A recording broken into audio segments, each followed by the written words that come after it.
rivals go head-to-head this weekend when the Pirates face the Cubs at Wrigley. Swing and a miss. He struck him out. The pregame at 3 Eastern, first pitch at 4. Saturday on ESPN Radio and the new ESPN app. ESPN Radio. This is the Thundering Herd Podcast. Oh, it's the Herd on ESPN Radio. Wherever you may be, however you may be listening, thanks for making us part of your day. Presented by Progressive Insurance. All of our guests via the Subway Fresh Take Hotline and simulcast on ESPNU. Oh, special show today. Stephen Jones, son of Jera. That's secondary, though, to the story of the day. Tom Brady, less than authentic. Deflategate story, finally unveiled. 300-plus pages. Scientists working on ball deflation. And the NFL's result, Tom Brady knew a lot more than he said he knew. Let me tell you a story. When I was probably 6 years old, and guys, gals, remember when you're like 5 or 6, and your mom goes to the grocery store, you tag along, you're not in school, like 5 years old, barely in school. And then you go to the grocery store, the nursery, and we used to go to this little place in my hometown, coastal Washington State. I remember it being, it was gray, and it was an A-frame. And I think she used to get, like, yarn and stuff there. We didn't go very often.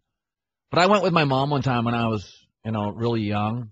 And they had this little tray near the cashier, and it had these little kid toys and stuff. And they're like a penny, They're like little penny toys, And so we got home one day from the store, and my mom saw me playing with one, and she goes, "Where'd you get that?"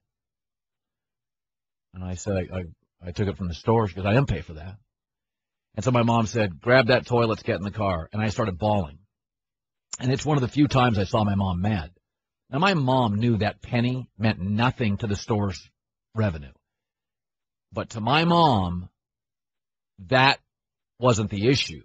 The issue was I lied. It was the cover-up. And my mom took me back to that store and made me apologize to an old lady in a red dress that I stole it.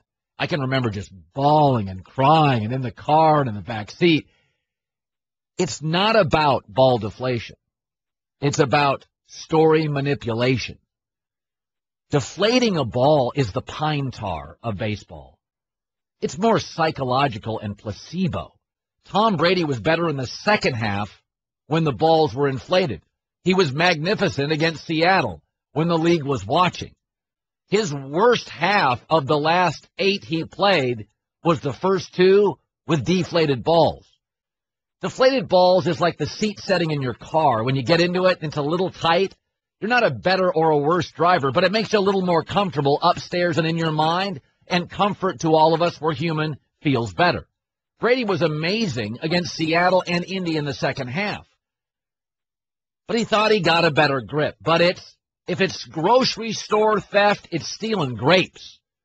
It's not putting your hand in the cash register. It's stealing grapes. But covering it up is not stealing grapes. And when governing bodies like WADA, the doping agency, or the NFL or the NCAA, they think you are manipulating them, you're in big trouble. And Tom Brady's going to get a severe suspension. Now, just to prove how little the league cares about the actual crime, according to the report, the NFL knew the balls were deflated in the first half and allowed the game to go on, meaning we're going to catch them doing it. The league knew the balls were deflated and had no problem with it as part of the operation. That tells you the league doesn't think it decides games. Gradual, granular deflation. But Tom A. lied in the presser. Tom B. refused to surrender a phone number. Tom C. is now part of a Patriots dynasty, Tuck Rule Spygate ball deflation, that is creating, to the haters especially, a sinister feel. And Tom Brady D. is the golden boy of the NFL. It is not a good look. Tom denied any understanding or knowledge of the people we found out he was texting. It's not plausible. It contradicted things Tom Brady said. Okay, it is going to be a really bad look, a really bad day. He speaks at Salem University tonight. I doubt he talks about it. It's a bad day. It's a bad look. And the NFL now is trapped because of a word we've talked about in recent weeks, climate. Okay, the climate right now is Adrian Peterson got a year for a misdemeanor that had nothing to do with the league's integrity. What are you going to give white golden boy Tom Brady, the face of the league, when this could be, in the opinion of many fans, though I don't believe this, altering outcomes, altering completions? The people that think it's going to be a one-game suspension, I think it's going to be 4. I think it's 1 for the act. It's 3 or more for the cover-up. Again, it's never, well, I shouldn't say that. It's rarely just the crime. If Tom Brady would have come out and said, yeah, I like the ball a little harder, we would like, man, all right. Now, the second part of this. Why would Tom Brady, once caught, lie? That part, I think, is very simple. Why would he lie? Think about this. He fesses up. He may not play in the Super Bowl. Tom Brady's competitive. I want all you people out there that file tax returns to think about this. You fudge on $60,000 of income, but it gets you into a house you cannot afford without it, and it gets you into a school district for your kids. You're willing to roll the dice on an audit. And audits are ugly, and they're embarrassing, and there'll be more eyes on you forever. And you'll pay a penalty. But you can't get your kids into that school district without that fib. And you're willing to roll the dice because the economy's hot and you can't get into that neighborhood and that school district without it. And so you are willing to roll the dice because of the result is far greater than the impact of the penalty. Yeah, the IRS is a headache. And yeah, Tom will be docked games. But your girls don't get into that school, and Tom doesn't get into that Super Bowl without that fib. That's why you lie. That's why people do to the IRS to get their kids into school districts and to afford that home they couldn't, to increase that lifestyle, and they'll roll the dice. Not saying it's right, but I'm telling you why they do it. Chad Pennington, NFL quarterback next hour. Chad's going to come on in 15 minutes. Good. Stephen Jones of the Cowboys next hour. I think a lot of us in the moment, in the day, in the argument, the fight with your wife, you placate. Now, no, not everybody bought into him. Remember Mark Brunell. Mark Brunell took heat at this network when he came out the day of Tom Brady's presser and hammered Brady. I did not believe what Tom had to say. Those balls were deflated. Somebody had to do it. And I don't believe there's an equipment manager in the NFL that would, on his own initiative, deflate a ball without the starting quarterback's approval. I just didn't believe what Tom Brady had to say. But it bought him time. That lie to the IRS bought you time. Got you into that school. Got you into a market you couldn't afford. The audit, painful as it is, penalized as you are, in the end, is worth it. You know, well, I'll get to this. There's a million things to say about this. What should the penalty be? Tom Brady's agent has fired back. How much is this really cheating? The other question everybody's asking today is, how does it affect his legacy? That one I'll address next, too. Want more of the herd? The Thundering Herd Podcast. Listen, 80% of my audience is reasonable, 20% are not, and generally in radio, go listen to a radio show. The 20% are the ones that call. Here's all you need to know about ball deflation. Some quarterbacks like a ball inflated. Some like it deflated. Not everybody even likes it the same. Do I think ball deflation helps? I think it's you want to know where I think it helps? Running backs, not fumble. I think you can get a better grip on a smaller ball. I actually think, and I've said from the beginning, That, to me, is the advantage. And the New England Patriots never fumble. Okay? To me, the most overlooked part of this is the Patriots never fumble. And you can tuck the ball in tighter. What it does to quarterbacks, I think, is completely negligible. I've said this. Think about this. If a guy's a millionaire, a lot of guys, business guys, myself included, go have a wine dinner and you write it off. And you talk business for 10, 15 minutes, you write it off. And it's fuzzy. Should it be a write-off? Should it not? That's not why a business guy's a millionaire. But he does that too. Tom Brady's work ethic, brains, just the way he approaches the game, his accuracy, that's not affected by ball deflation. Do I think, though, what do they call it, psychosomatic, do I think there's a placebo effect where, like pine tar doesn't make Derek Jeter or George Brett a 300 hitter, but if it gives them a little better grip? Jerry Rice just came out and said, I used Stickum in my career. Is that why Jerry Rice was great? No, he's great because he used to climb mountains in the off season because his work ethic and his focus and his drive. The guy's not a millionaire because he writes that sketchy, nebulous dinner off. That's not why he's a millionaire. It's his drive, his education, his instincts, his focus. But it is something. That's why it's a rule. There is a rule with pine tar, but it's not HGH, where every player that used HGH got bigger, stronger, and recovered more quickly. That is not debatable. It is debatable that some guys don't like pine tar. Some guys bat with gloves. Some guys don't. Some guys like the raw feeling on wood and the sting. Some guys don't. They like comfort. So this it's something, but it's just like our judicial system. It's like the NBA. Flagrant 1, flagrant 2. There's murder, there's homicide, there are stratas, levels, layers to law breaking. There's misdemeanors. Then there's more serious crimes. This doesn't rise to HGH. It doesn't rise to being on the headset, getting information, then quickly relaying it to the other team. The league clearly doesn't see it as that, or they wouldn't have allowed it in the first half against the Colts. But it is something. But you're going to get people today that it changes the world. No, writing off the bottle of wine dinner doesn't make him a millionaire. His instincts, intelligence, focus, drive do. But the IRS still doesn't like you to do it. They don't like you to do it. And they've got rules in place, so you shouldn't do it. But I have talked to, let me count this, 4 NFL quarterbacks, currently or former NFL quarterbacks, off the air about this. 4 guys that I have access to. 1 works at this network, the 3 others don't. None of them thinks it wins games. None of them.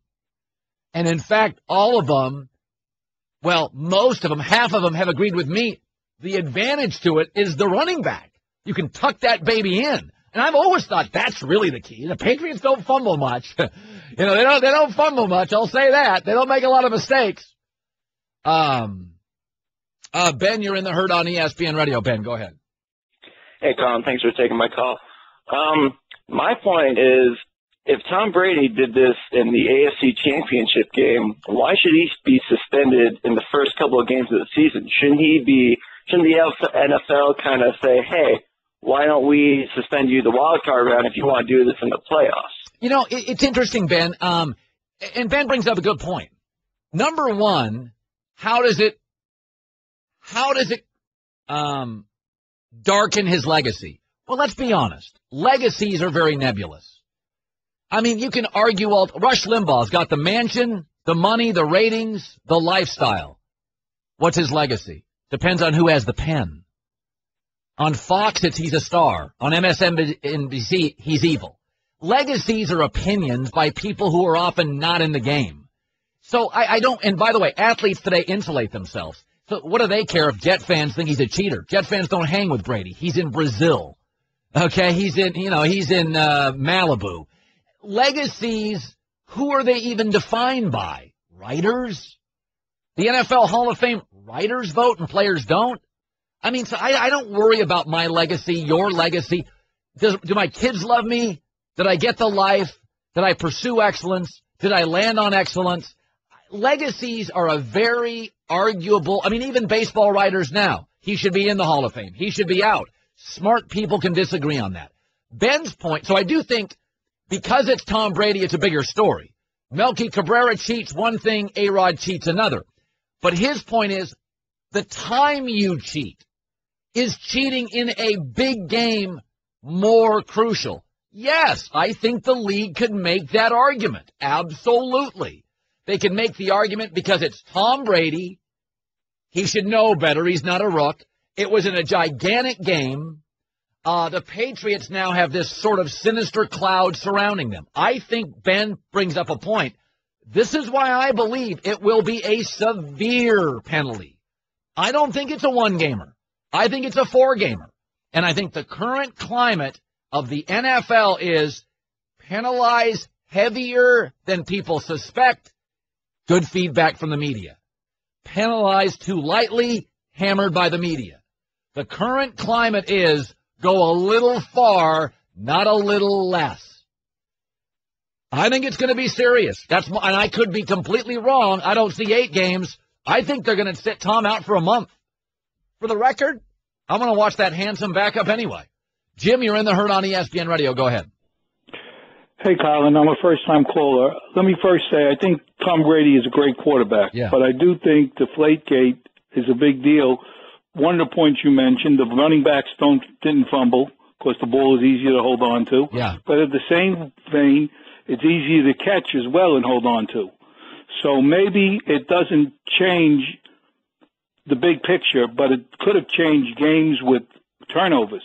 Yeah, Jim, and a couple of completions a game. Yeah, no, Jim, it's also easier to intercept. So if it was half the quarterbacks in the league, it'd be more interceptions. But your point is, it is something. And, you know, the Boston media, which is parochial to the point of amateurish at times, you know, they've got this thing, oh, it's no big deal. It is something. The Patriots' fumbling numbers are ridiculous. They don't fumble ever. And they play in inclement weather almost always. It's something. It doesn't mean Belichick's still not the best coach, and Brady's not a wizard, but it's something. I think it's a bad look for Tom. It's a bad day for Tom. I mean, I don't think you can just push it off. It's nothing. Pine tar is something. Ask George Brett. They took away a home run. It's something. And covering it up is really something. So my prediction, 4 games. We'll play a little game today. Put it up on our website. People can guess this. I'm not really into that stuff, but let's put it up on our website today. I'm going 4. Did you put it up?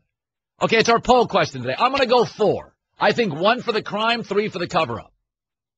And I'm telling you these days, if I'm Roger Goodell, go harsher, not lighter. The reaction, it's always better to say, Mom and Dad were a little tough on Bobby for stealing the cookie. But if you're not tough on him, the sister complains, all you do is baby him. You gotta create a culture of strong punishment. Geico presents Strange Saving Stories. Astronomers detected an interstellar transmission. It stated, Geico, 15 minutes could save you 15% or more. The implications were staggering. Was the cosmos telling us we could all save hundreds on car insurance with Geico? Or did their radar merely pick up a signal from the nearby Rufus and Clyde's morning show? We may never know. Geico. 15 minutes could save you 15% or more on car insurance. Today it is our pleasure, a rare opportunity, to bring in a high-level exec, this time for the Dallas Cowboys, the executive vice president, Stephen Jones, son of Jerry. And we've never had him on the show. We've had Jerry on a couple of times. Stephen, how are you today? I'm doing good, Colin. What a pleasure and an honor to get to be on with you. Well, obviously the Deflategate story and Tom Brady is big news today. You're on the competition committee, Stephen, so I imagine this is in your jurisdiction, right? Well, at a lot of levels, the commissioner and the staff handle these type of situations. Obviously, the rules and that pertain to the game are brought before us in terms of if we make new rules, interpretations of rules, things of that nature, we do take a look at. But once they're in place, then that's really the jurisdiction of the commissioner. Troy Vincent and that staff up there will take a look at this and and not take a look at it. They'll give it a good going over, I'm sure, and come up with something that's fair and equitable for everybody. You know, Stephen, you know well, and the Cowboys and your father, he has pushed the envelope. Much like a Mark Cuban with the NBA, your dad has had deals. He is a maverick in football and out of football. I argued this morning that it's not the crime of Deflategate, but it is circumventing the process. Do you have a thought on how seriously the league looks at this morning and the evidence out in the Wells report? Is it damning to them, in your opinion? Well, first of all, I haven't had the opportunity to read the report, so it'd be, strictly speculating on my part. I'm obviously going to sit down today when I get a minute and really read through the report. But, anything on my part, I would be speculating here. As I said, I know Roger and I know the staff up there, will give this the proper going over that it should have and make decisions based on that. You have largely been seen as a calming influence and a calming hand in the restructuring and growth recently of the Dallas Cowboys. Sometimes we've read articles where you had to physically restrain your father from not drafting Johnny Manziel. Is that overplayed, or how influential are you with your father? Do you have to sit down and say, Dad, this is just a bad call? Well, I think they're a little overblown in terms of physicality and those type of things. I do think, which I think he, wants from me as part of my job is to, not be the bobblehead dog that's over there agreeing with everything that he may want to do. So we do have some good, lively discussions at times in terms of what are the pros and cons of any particular move or issue that we may face. And I would like to hope, I think he does respect my opinion, even though sometimes it's not necessarily what he wants to hear, which, after the fact, he's always very complimentary of our discussions. So I do think that, as I've grown in the league and, I've been in the league now for over 25 years, and I do think he respects my opinion, and but I do think it's overblown in terms of the physicality or anything along those lines. And, in terms of my role changing, I think I've always, had this role. It just, for some reason, seems to be more in the forefront now than it's ever been. Well, it's the best offensive line in the National Football League. You were criticized for taking a center who's become one of the best in the league, and it's clearly given you options you didn't have before. Let's discuss, first of all, not drafting a running back, losing DeMarco Murray. Why? Why not? Well, I think we were certainly in the business to draft the back if the right back were there when we picked. And we didn't necessarily prioritize it as something that we needed to spend extra picks to go and get a back, to reach for a back. We were going to let the draft come to us. That was a strategy that Jerry and our scouting staff, Will McClay, led by Will McClay, and Coach Garrett and the coaching staff, we really felt comfortable that we should let the draft come to us. And when that happened, it just was happen chance that there was never a back that was as good as other players that we had on the board. We do feel good about our backs, and Darren McFadden and Lance Dunbar and Joe Randall, and as well as Ryan Matthews. But, at the end of the day, are we still in business for upgrading our team? And that's for any position. We'll continue to look to get better.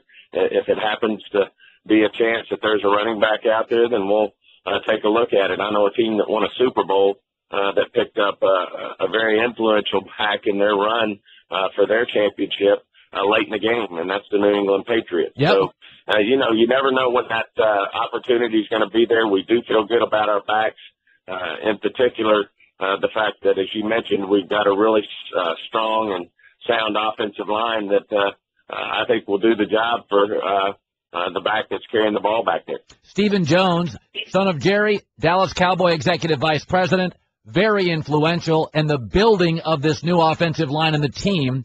Okay, I've always sort of had a belief, Stephen, and I may be crazy on this, but I believe based on how owners get their wealth determines largely how comfortable they are with risk. And I'll give you an example with the Cowboys. Randy Gregory, you roll the dice. Greg Hardy, you roll the dice. You sat down last night with La'el Collins last night.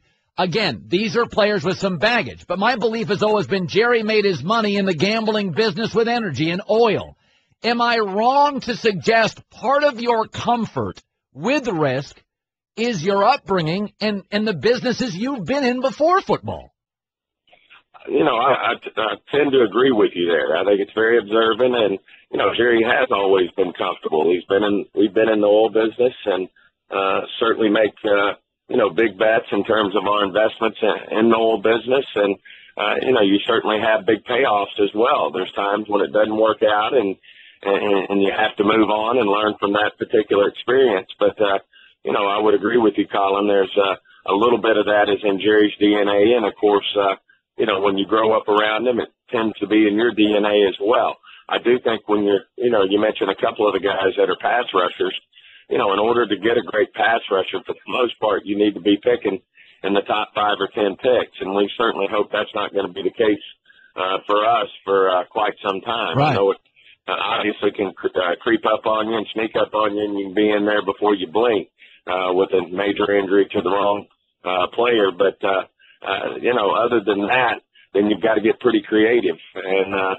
obviously, when you look at Hardy, you look at Gregory, both of those were, you know, both those players were in situations that are not perfectly clean. And we really felt like that the upside was worth the risk. We also feel like we have an organization and the infrastructure in place that can help young men like Greg Hardy, like a Randall, Gregory, and help them become the type of people that we want to have to be long-term Dallas Cowboys, players that are not only great players on the field, but are highly respected off the field. And I do think these are young men who, you know, ultimately can get there. And we feel good about working with them on that journey. Stephen Jones, it's a pleasure, and we know you have limited time and we have commercials to hit. You know, earlier your name came out, and I've known about you for years, but about the team bus. And a lot of teams have buses, and you do business, and you travel around, you go to Oxnard. And, you know, people were criticizing the team bus and who's on the bus, and I was like, hell, I want to be on that bus. Now, you don't take that thing to get milk at the grocery store. How often is that bus around your house and around the team, and how often are you on it? Well, I'm not on it very often. It is around the team, Colin, here in the Metroplex. We use it with our players, with our cheerleaders to do philanthropic work. It goes to hospitals. It is also used and to see kids and underprivileged kids. Players do their work on their day off on Tuesdays, where they really do the right thing in terms of giving back to the community that supports them. And then we also use it for our marketing and sponsorships. And so you'll see it at car dealerships, you'll see it at pizza shops, you'll see it all over the place. So it's really used for business. Obviously, when we go to training camp, you do things like that. We have it there to move around in, but here in and around Dallas, I don't think I've only been on it a handful of times. Tony Romo is not getting younger. I have been a defender from day one. I thought there were years, Stephen, that he was the duct tape holding that offense together. When you sit down with your dad and you talk about years, be as candid as you can be, how many years do you believe he can be the guy without you thinking, we got to draft somebody else here? Well, I think we had a little visit with him last night. And, wow. You know, he obviously we were talking about a lot of things, but in particular this offensive line. And he said, you know, had we not done what we did with this offensive line, then, you know, I think we all agreed his career would probably be on the shorter end of the numbers that you talk about. Yep. But with the offensive line, with our philosophy and our culture of wanting to be a physical running football team, then Tony he said he could easily see himself playing 5 more years. Okay. So we feel good about that. At Yeah. the same time, we're not ever going to pass an opportunity, and he knows that. If there were a young player in the draft at the right time and it made all the sense in the world, then at some point, we do have to look at a quarterback because, these guys get hurt too. So you'd like to have the right guy behind Tony, a young guy coming, but we'll continue to see how this plays out. We've got a couple of young quarterbacks on our team now. We'll evaluate them. If we don't ultimately feel like they're the answer, then we'll continue to look for somebody who can obviously do a good job when Tony gets injured, if there's an injury situation, and hopefully develop into somebody that we could count on after Tony's retired. Stephen Jones, Exec Vice President of the Cowboys. Thanks, Stephen. Thank you so much. Great being on. Thank you. Love the stadium. Love the bus. Dallas Cowboys. VP, I'd love to go on that bus. Coming up next, people are yelling at me about legacy. So your stance is, Colin, I don't give a rip what anybody thinks of me. Didn't say that. I said I don't care what lots of people think. The people in the game I care about. What does Tom Brady care what a Jet fan thinks? What do I care what a critic thinks? My legacy is determined by the people I respect, the people in the biz that see my work ethic. Tom Brady doesn't give a rip about Dolphin fans. He's respected by players, quarterbacks, offensive linemen, pass rushers, linebackers. Who gives a rip about an NFL writer he'll never meet? Colin Cowherd. The Thundering Herd Podcast. You know, a lot of Patriot fans are saying, oh, it was 45-7. You don't beat another team 45-7 because of the ball. Nobody is insinuating ball inflation or deflation is the be-all, end-all to a career. Alex Rodriguez was great before HGH. George Brett was great whether he hit that Pine Tar home run or not. Nobody's disputing that Brady's a super talent and won a lot of games. But later in his career, has he been deceptive on this ball deflation act to make him maybe psychologically feel a little more secure and comfortable? I think that's very reasonable. And the evidence proves, perhaps not without a shadow of a doubt, but it is more probable than not that Tom Brady knew a guy inside the organization that he claimed he didn't know. Mother's Day is here. Send her the best. 1-800-Flowers.com. You know, the other thing, and I'm getting a ton of emails on this stuff. Obviously, it's the lead story. It won't go away. Many of you have suggested it should be a more serious punishment based on the game that it happened. I can absolutely agree with that.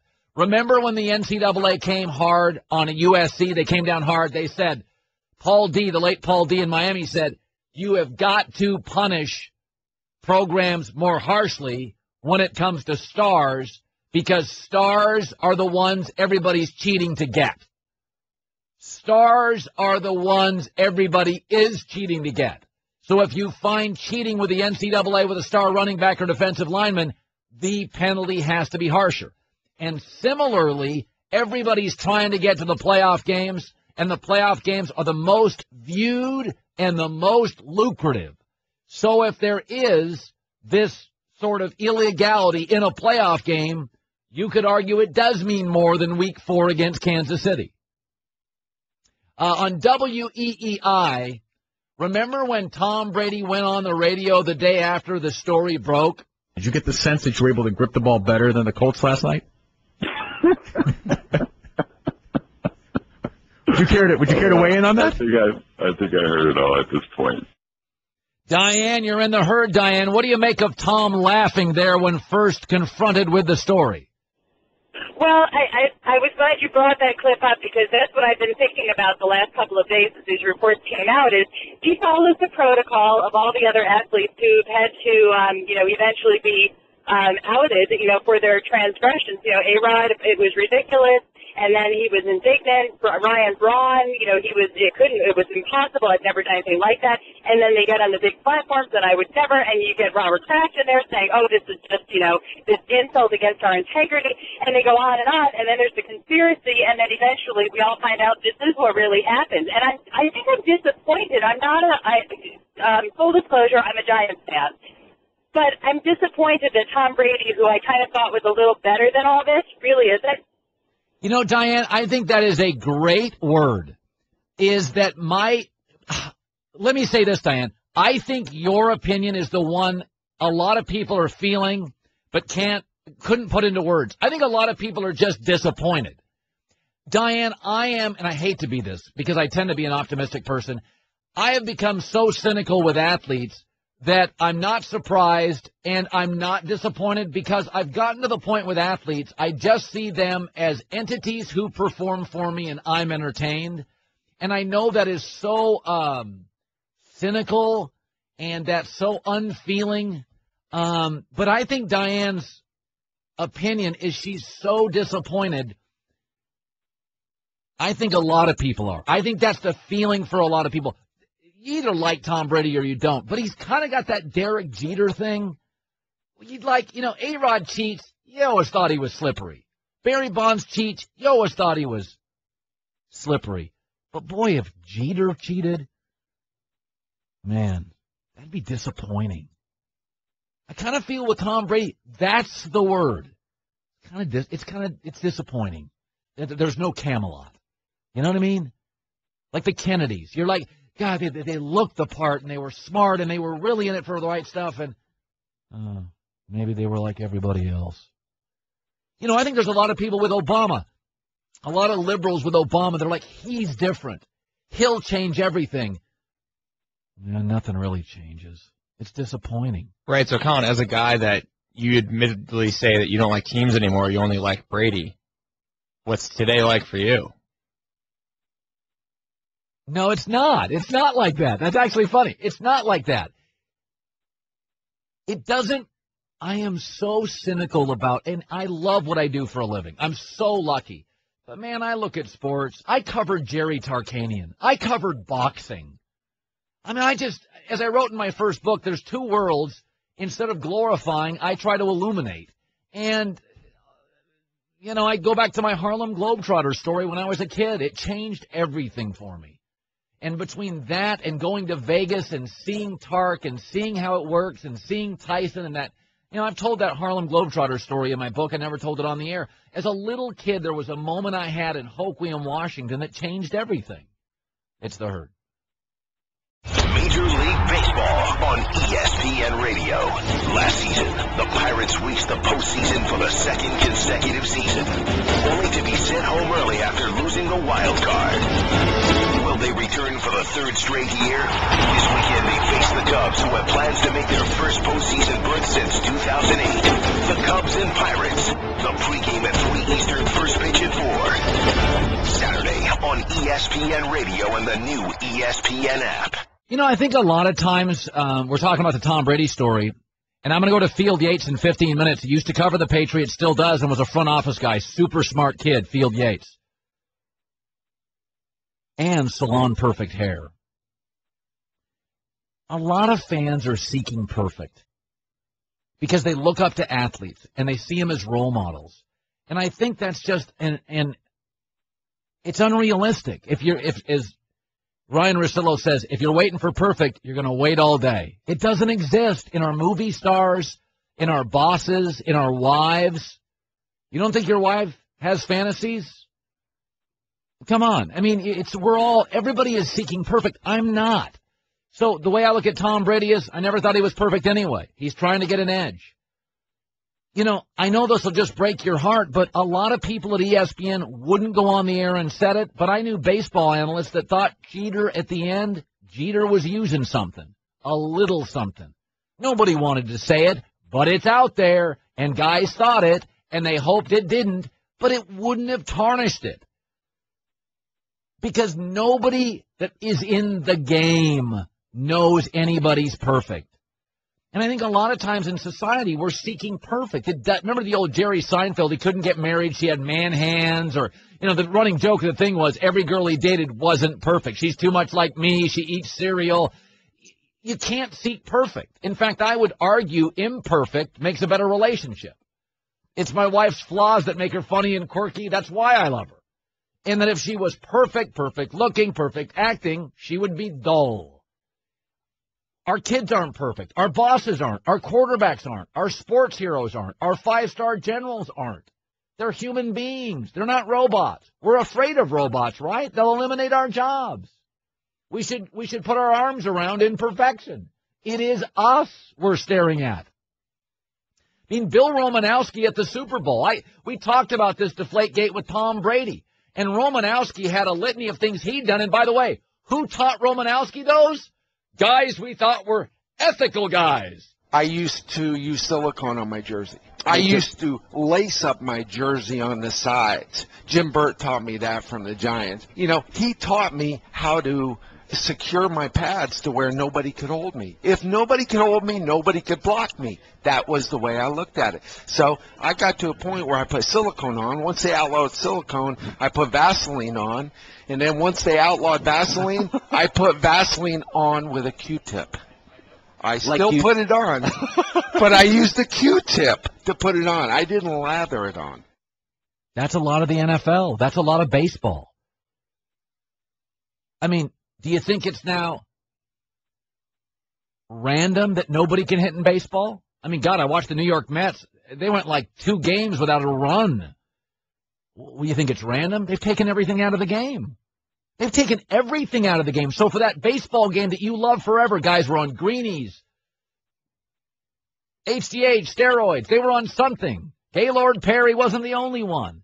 So I think I watch sports for the human drama and the entertainment.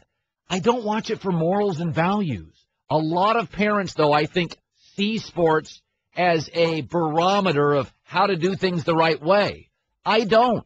I look at it simply as, here's my Hyundai, entertain me.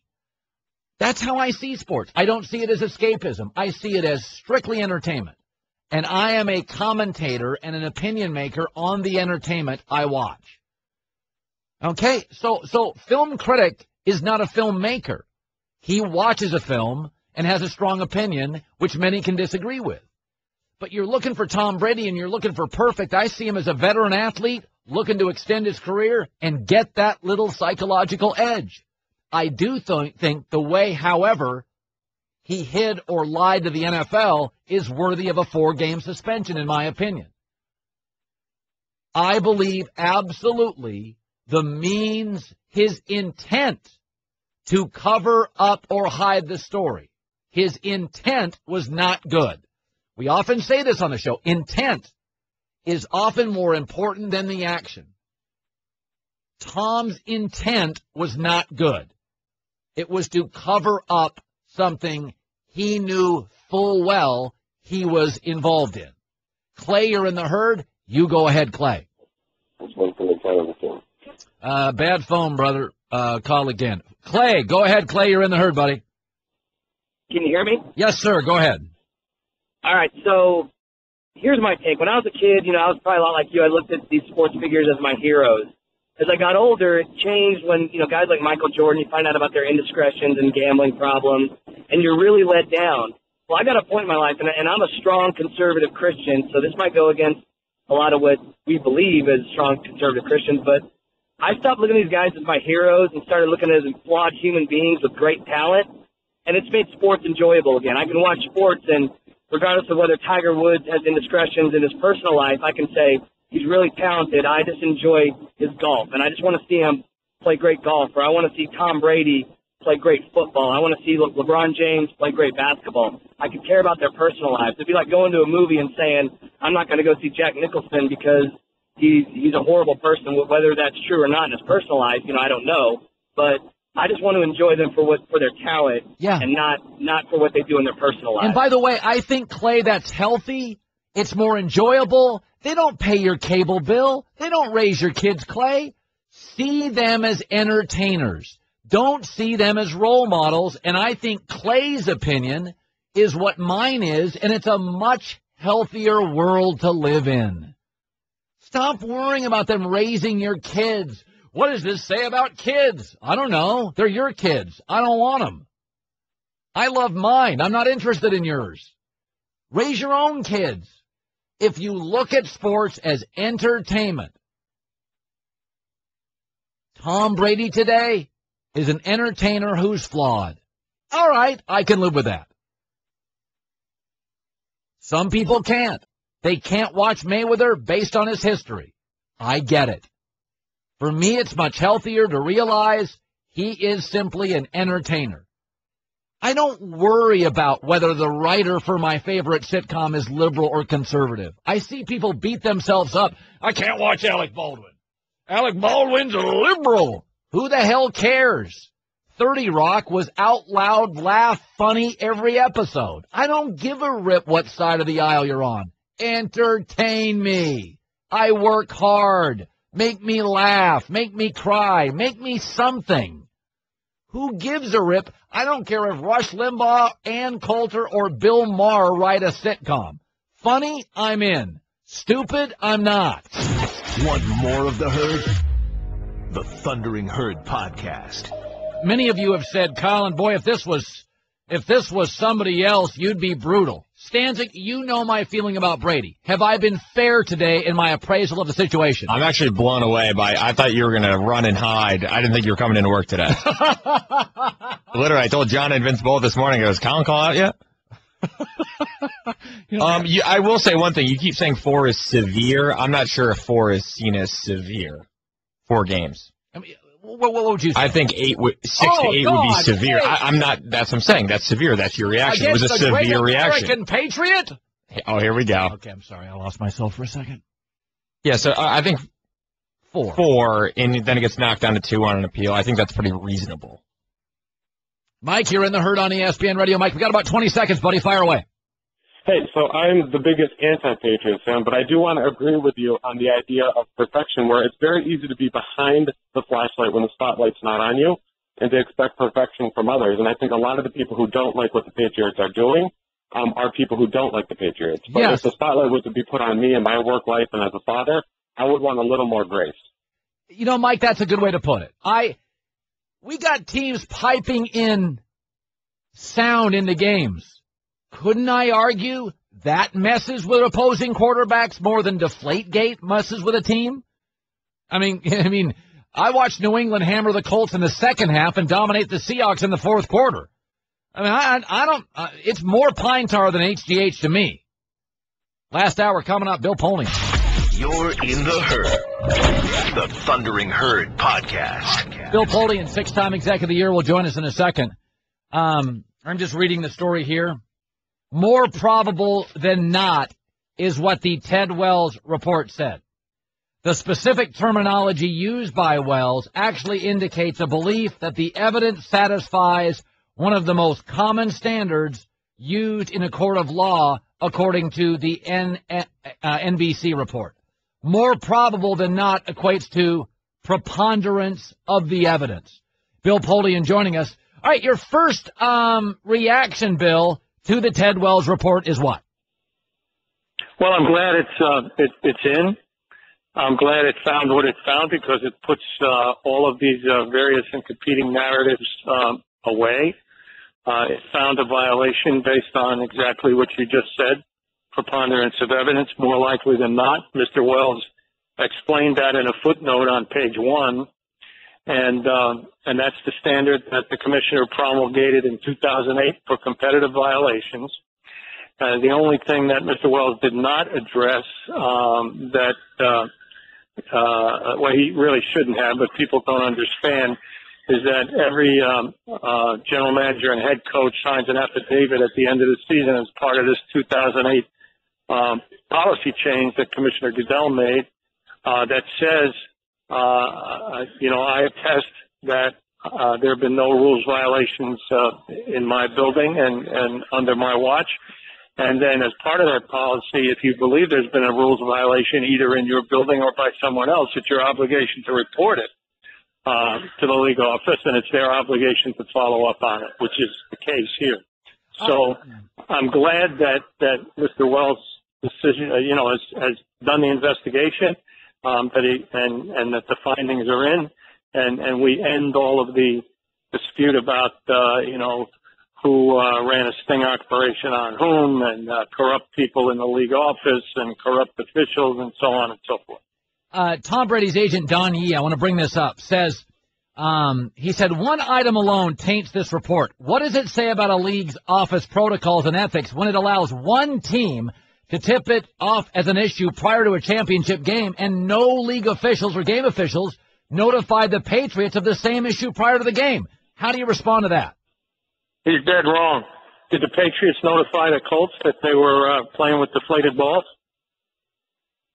Yeah. So it's just dead wrong. Don's a nice guy, and I have great respect for him, and I know he's protecting his client, but he's just wrong.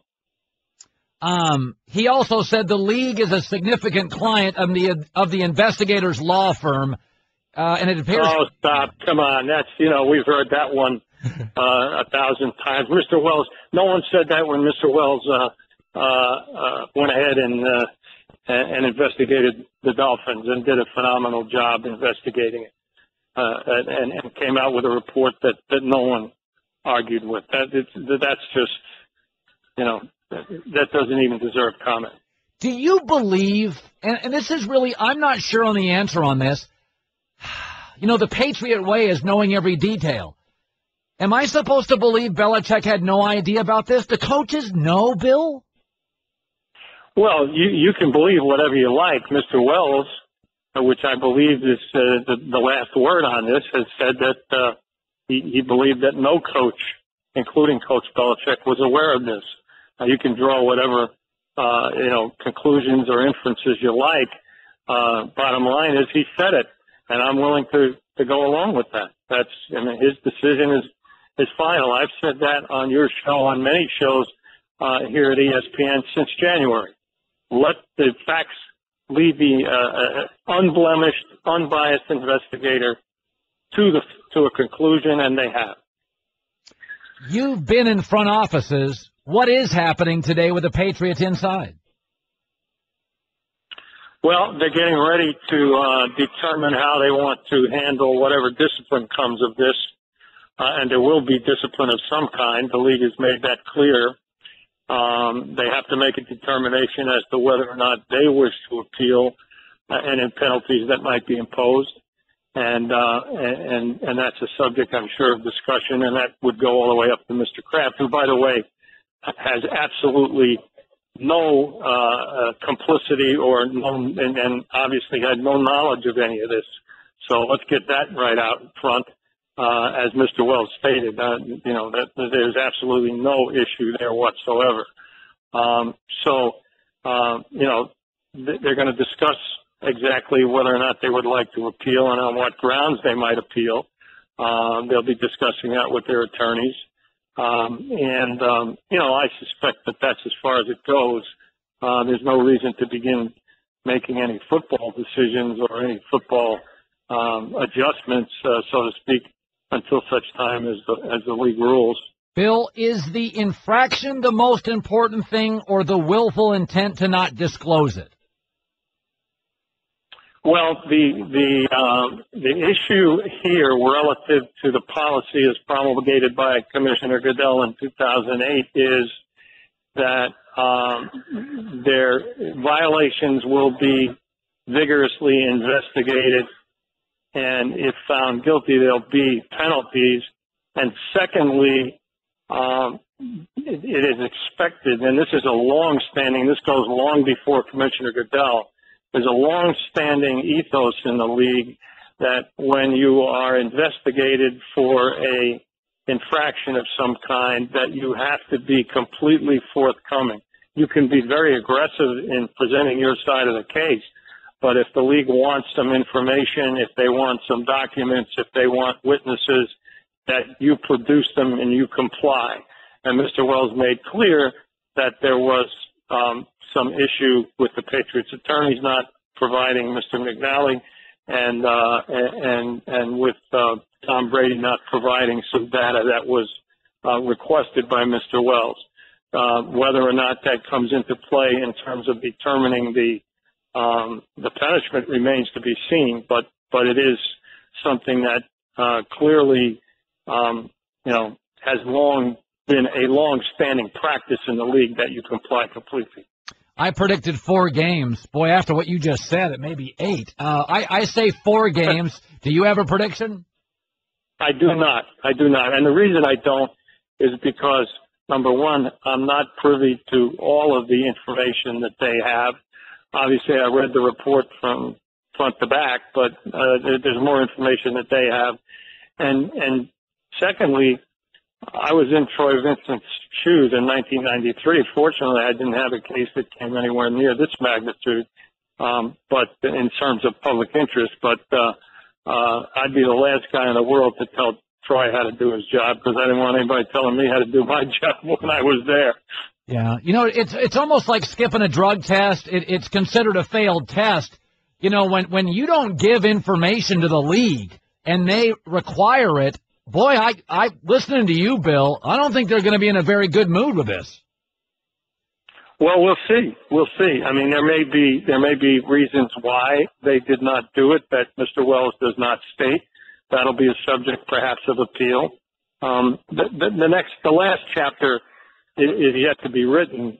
But the nice thing about this is that the conjecture, the competing narratives are over, and now the last chapter will be written by Troy Vincent, and then potentially some appeal if there is such.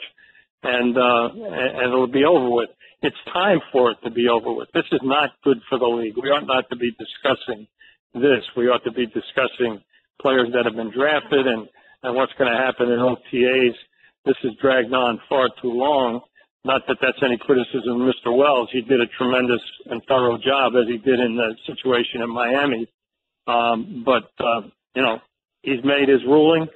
The commissioner or his designee, in this case, Troy Vincent, will rule. We may have an appeal, and then it will be over with, and that's a good thing. Thanks, Bill. My pleasure.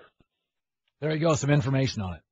Yeah, I mean, if you don't show up for a drug test, it's considered a failed drug test. You skip a drug test, it's a failed drug test.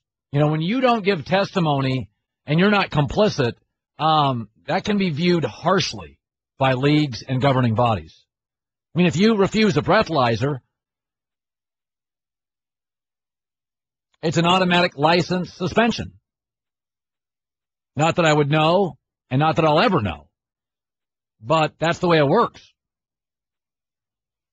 Similar to if your buddies call you and want to go to a strip club and you say, no, I'm not interested, they'll just never invite you again. It's all the same thing, really. Check out The Herd with Colin Cowherd weekdays from 10 a.m. to 1 p.m. Eastern on ESPN Radio, ESPNradio.com, and on ESPNU. The Thundering Herd Podcast. Two of baseball's best go head-to-head in interleague action when the Tigers head to St. Louis to face the Cardinals. That one is gone. The pregame at 7 Eastern, first pitch at 8, Sunday on ESPN and ESPN Radio.